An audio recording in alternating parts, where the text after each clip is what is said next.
मीठे बच्चे, विनाश के पहले सबको बाप का परिचय देना है।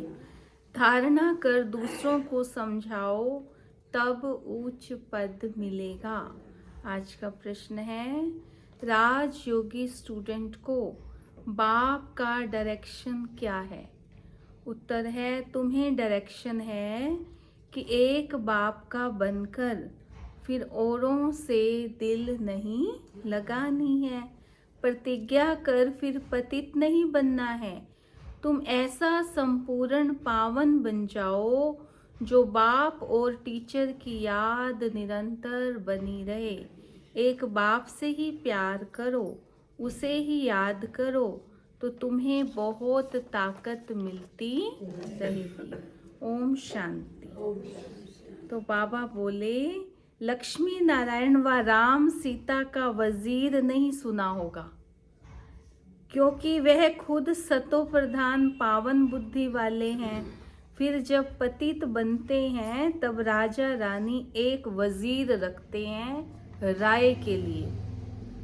जब पतित बनते हैं, सतो प्रधान होते हैं तो सच्ची बुद्धि होती है, उन्हें किसी की राय लेने की जरूरत नहीं है।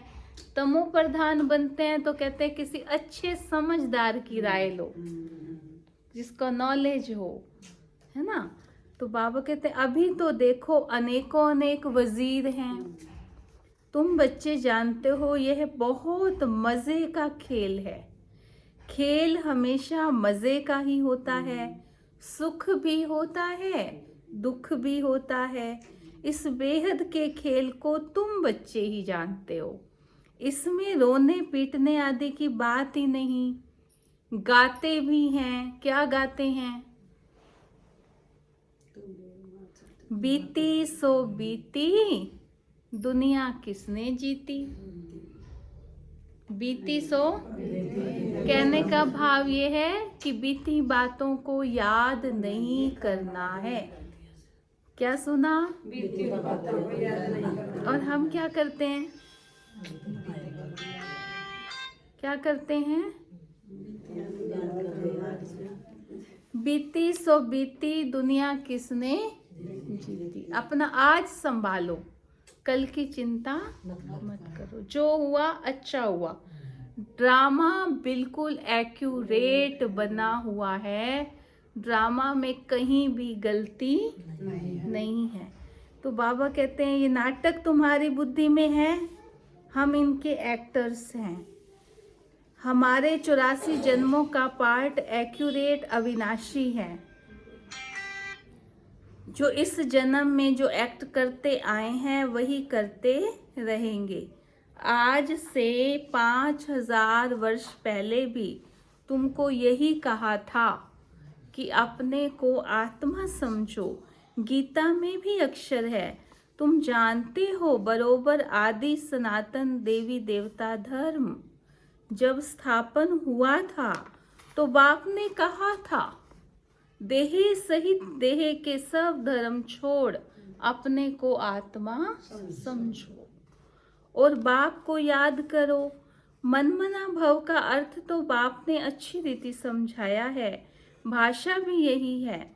यहाँ देखो कितनी ढेर भाषाएं हैं, भाषाओं पर भी कितना हंगामा है। भाषा बिगर तो काम चल ना सके। ऐसी ऐसी भाषाएं सीख कर आते हैं जो मदर लैंग्वेज खलास हो जाती है। जो जास्ती भाषाएं सीखते हैं उनको इनाम मिलता है। जितने धर्म उतनी भाषाएं होंगी, वहाँ तुम जानते हो अपनी ही राजाई होगी, भाषा भी एक होगी। यहाँ तो 100 माइल पर एक भाषा है, वहाँ तो एक ही भाषा होती है। यह सब बातें बाप बैठ समझाते हैं, तो उस बाप को ही याद करते रहो। शिव बाबा समझाते हैं ब्रह्मा द्वारा, रथ तो जरूर चाहिए ना। शिव बाबा हमारा बाप है। बाबा कहते हैं मेरे तो बेहद के बच्चे हैं। बाबा इन द्वारा पढ़ाते हैं ना, टीचर को कभी गले से थोड़े ही लगाते हैं। कभी कभी माताएं आके गले लग जाती। बाबा कहते हैं टीचर को कभी गले से थोड़े ही लगाते हैं। बाप तो तुमको पढ़ाने आए हैं, राजयोग सिखलाते हैं तो टीचर ठहरा ना, तुम स्टूडेंट हो। टीचर स्टूडेंट कभी टीचर को गले नहीं पहनते हैं। एक बाप का बनकर, ये बाबा सिखा रहा है, एक बाप का बनकर फिर औरों से दिल नहीं लगानी है। बाप कहते हैं मैं तुमको राजयोग सिखाने आया हूं ना, तुम शरीरधारी, हम अशरीरी, ऊपर में रहने वाले। कहते हो बाबा पावन बनाने आओ, तो गोया पति तो हो ना, फिर मेरे को भाकी कैसे पहन सकते हो? मेरे को भाकी कैसे पहन सकते हो? प्रतिज्ञा कर फिर पतित बन जाते हैं। जब एकदम पावन बन जाएंगे, पिछाड़ी में फिर याद में रहेंगे, टीचर को गुरु को याद करते रहेंगे। अभी तो छीछी बन गिर पड़ते हैं और ही 100 गुना दंड पड़ जाता है। यह तो बीच में दलाल के रूप में मिला है, उनको याद करना है। ये तो दलाल है, इसको याद नहीं करना है। याद किसको करना है? शिव बाबा को करना है। बाबा कहते मैं भी उनका मुरब्बी बच्चा हूँ, फिर कहाँ भाकी पहन सकता हूँ? तुम फिर इस शरीर द्वारा मिलते हो, मैं उनको कैसे भाकी पहनूं? बाप तो कहते हैं बच्चे तुम एक बाप को ही याद करो, प्यार करो। याद से पावर बहुत मिलती है, करके तो देखो। बैठो 1 घंटा तपस्या करो, एक बाबा को याद करो, पता तो चले क्या मिलता है। तो बाबा कहते हैं याद से पावर बहुत मिलती है। बाप सर्वशक्तिवान है, बाप से ही तुमको इतनी पावर मिलती है। पावर मिलेगी, बाबा से शक्ति मिलेगी। कहेंगे इतने बड़े बड़े पेपर आए लेकिन पता नहीं किसने पार करा दिए, इतनी शक्ति बाबा देगा। बाबा कहते तुम कितने बलवान बनते हो, तुम्हारी राजधानी पर कोई जीत पहन ना सके। रावण राज्य ही खत्म हो जाता है, दुख देने वाला कोई रहता ही नहीं। सब सुख दो और सुख पाओ। उनको सुख धाम कहा जाता है। रावण सारे विश्व में सबको दुख देने वाला है। क्रोध करते हैं ना, आग का गोला पकड़ के दूसरे पे डालेंगे तो दूसरा तो बाद में जलेगा, पहले तो अपना है। क्रोध तो आग का गोला है, जिसने पकड़ा पहले तो वही जलेगा। पकड़ा किसने है? हम सोचते हैं हमने उस पे क्रोध किया, मैं आने दे उस पे क्रोध करूंगी। क्रोध तो तुम कर लोगे, पहले कौन जलेगा? इसलिए बाबा कहते हैं ना ये सब दुख देने वाले हैं। क्या है? दुख देने वाला है। कौन है दुख देने वाला? रावण। तो बाबा कहते हैं उसको सुखधाम कहा जाता है। रावण सारे विश्व में सबको दुख देने वाला है। जानवर भी दुखी होते हैं, वहां तो जानवर भी आपस में प्रेम से रहते हैं, यहाँ तो प्रेम है ही नहीं। पहले मन में कुछ स्वार्थ होगा, फिर जाके कोई किसी से, यहाँ तो प्रेम है ही नहीं। यह ड्रामा बच्चे जानते हैं, ड्रामा कैसे फिरता है। इसके आदि मध्य अंत का राज बाप ही समझाते हैं। कोई अच्छी रीति पढ़ते हैं, कोई कम पढ़ते हैं, पढ़ते तो सब है ना। सारी दुनिया भी पढ़ेगी, अर्थात बाप को याद करेगी। बाप को याद करना यह भी पढ़ाई है ना। उस बाप को सब याद करते हैं। वह सर्व का सद्गति दाता, सबको सुख देने वाला है। कहते भी हैं आकर पावन बनाओ, तो जरूर पतित ठहरे। वह तो आते ही हैं विकारियों को निर्विकारी बनाने। किस लिए आते हैं बाबा? बनेंगे, बनेंगे। बोलो बन गए, हम तो बन चुके ना। बाबा के इतने पुराने बच्चे हैं। पुकारते भी हैं हे अल्लाह आकर हमको पावन बनाओ। उनका यही धंधा है, इसीलिए बुलाते हैं। तुम्हारी भाषा भी करेक्ट होनी चाहिए। वो लोग कहते हैं अल्लाह, वो कहते हैं गॉड, कोई गॉड फादर भी कहता है। पिछाड़ी वालों की बुद्धि फिर भी अच्छी रहती है, इतना दुख नहीं उठाते। तो अब तुम सन्मुख बैठे हो, क्या करते हो? बाबा को इस भ्रुकुटी में देखते हो। बाबा फिर तुम्हारी भ्रुकुटी में देखते हैं। इसमें मैं प्रवेश करता हूँ, उनको देख सकता हूँ। वह तो बाजू में बैठा है। यह बड़ी समझने की बातें हैं। मैं इनके बाजू में बैठा हुआ हूँ। यह भी समझता है हमारे बाजू में बैठा है। तुम कहेंगे हम सामने दो को देखते हैं। बाप और दादा दोनों आत्मा को देखते हो। तुम्हारे में ज्ञान है। बाप दादा किसको कहते हैं? आत्मा सामने बैठी है। भक्ति मार्ग में तो आंखें बंद कर बैठ सुनते हैं।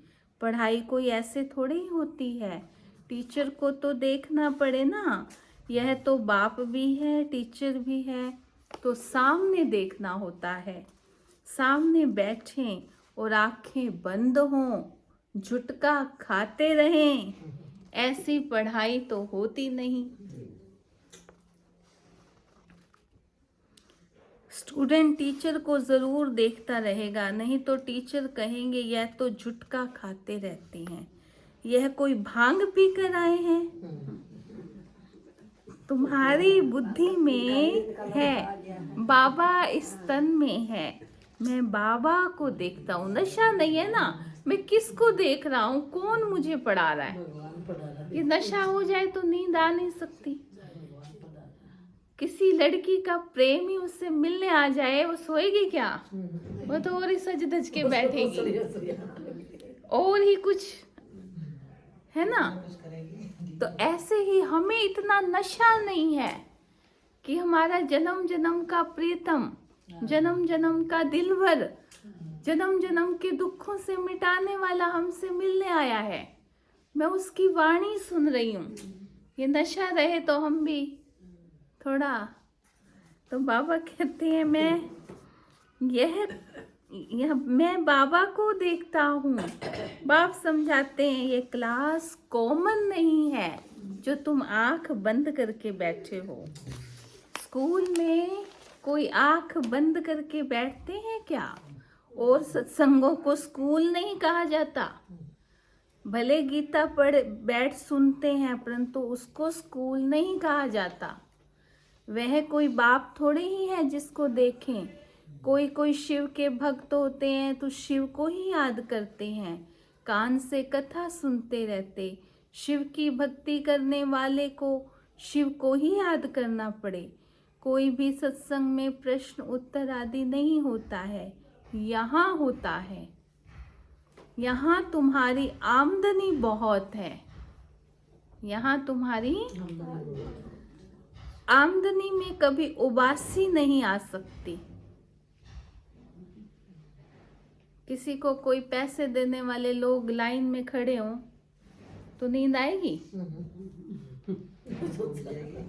आमदनी में कभी उबासी, ये भी कमाई है हमारी, जो हमारे आगे काम आएगी। हमें नॉलेज होनी चाहिए कि जितनी बार मैंने बाबा बाबा बाबा सिमरन किया, उतनी मैंने कमाई जमा की, है ना। तो बाबा कहते हैं यहाँ तुम्हारी आमदनी बहुत है, इनकम हो रही है। आमदनी में कभी उदासी नहीं आएगी। धन मिलता है ना तो खुशी होती है। उबासी गम नहीं आता, बीमार होगा तो भी उबासी नहीं आएगी। पैसा मिलता रहता है ना तो उबासी नहीं आती है। बाबा व्यापारी भी है, वो हमसे व्यापार करता है, कहता है घटिया माल दे दो, बढ़िया। कैसा भोला व्यापारी है, इसलिए उसको कहते हैं भोलानाथ, भोला बाबा। उसको ये भी नहीं पता मैं घटिया माल लेके क्या दे रहा हूँ, बढ़िया दे रहा हूँ। दुनिया में कोई बच्चे को घटिया दो बढ़िया दे, कहेंगे भोला है ना। ऐसे ही बाबा को भी कहते हैं क्या है, भोला नाथ। तो बाबा कहते हैं बाबा भोला भाला है, बाबा व्यापारी है। क्या है, बाबा व्यापारी भी है। रात को स्टीमर आते थे तो रात को जागना पड़ता था। कोई कोई बेगम रात को आती है तो सिर्फ फीमेल के लिए खुला रहता है। बाबा भी कहते हैं प्रदर्शनी आदि में खास दिन रखो तो बहुत आएंगे बाबा से ज्ञान लेने के लिए। अच्छा मीठे मीठे सिक्की लधे बच्चों प्रति माता पिता बाप दादा का याद प्यार और गुड मॉर्निंग। रूहानी बाप की रूहानी बच्चों को नमस्ते। हम रूहानी बच्चों की रूहानी बाप दादा को दिल व जान सिखवा प्रेम से याद प्यार गुड मॉर्निंग नमस्ते नमस्ते नमस्ते। ओम शांति ओम शांति। धारणा के लिए मुख्य सार पहली पॉइंट, यह खेल बड़े मजे का बना हुआ है। इसमें सुख और दुख दोनों का पार्ट नूंधा हुआ है, इसलिए रोने पीटने की बात नहीं, रोने पीटने की बुद्धि में रहे बनी बनाई बन रही बीती का चिंतन नहीं करना है। दूसरा, ये कॉमन क्लास नहीं है, इसमें आंख बंद करके नहीं बैठना है, टीचर को सामने देखना है। उबासी आदि नहीं लेनी है, उबासी गम की निशानी है। आज का वरदान, संतुष्टता के 3 सर्टिफिकेट ले। 3 सर्टिफिकेट लेने हैं आपको, स्कूल में सर्टिफिकेट मिलते हैं ना। संतुष्टता के 3 सर्टिफिकेट ले, अपने योगी जीवन का प्रभाव डालने वाले सहज योगी भव। संतुष्टता के 3 सर्टिफिकेट ले, अपने योगी जीवन का प्रभाव डालने वाले सहज योगी भव। संतुष्टता योगी जीवन का विशेष लक्ष्य है। कहते हैं जब आए संतोष धन, है ना, संतोष धन जो सदा संतुष्ट रहते हैं और सर्व को संतुष्ट करते हैं, उनके योगी जीवन का प्रभाव दूसरों पर स्वतः पड़ता है। जैसे साइंस के साधनों का वायुमंडल पर प्रभाव पड़ता है, ऐसे सहज योगी जीवन का भी प्रभाव होता है। योगी जीवन के 3 सर्टिफिकेट हैं। अब देख लो कौन से सर्टिफिकेट लेने हैं। पहला, स्वयं से संतुष्ट, पहला। दूसरा, बाप संतुष्ट। तीसरा, लौकिक अलौकिक परिवार संतुष्ट। 3 सर्टिफिकेट हमें लेने हैं। पहले तो खुद से पूछना है, मैं अपने को सर्टिफिकेट देती हूँ, मैं अपने आप से संतुष्ट हूँ, है ना। फिर मेरे से बाबा संतुष्ट है, बाबा से मैं संतुष्ट हूँ। तीसरा, मेरा लौकिक परिवार और अलौकिक परिवार, उनसे भी संतुष्टता का सर्टिफिकेट लेना है। स्लोगन, बहुत अच्छा स्लोगन है, आज स्पेशल है और दिन से स्पेशल है। आज का स्लोगन है, स्वराज्य का तिलक, स्वराज्य का तिलक, विश्व कल्याण का ताज और स्थिति के तख्त पर विराजमान रहने वाले ही राजयोगी हैं। स्वपुरुषार्थ का तिलक, स्वराज्य का तिलक, विश्व कल्याण का ताज और स्थिति के तख्त पर विराजमान रहने वाले ही राजयोगी हैं। अच्छा, ओम शांति।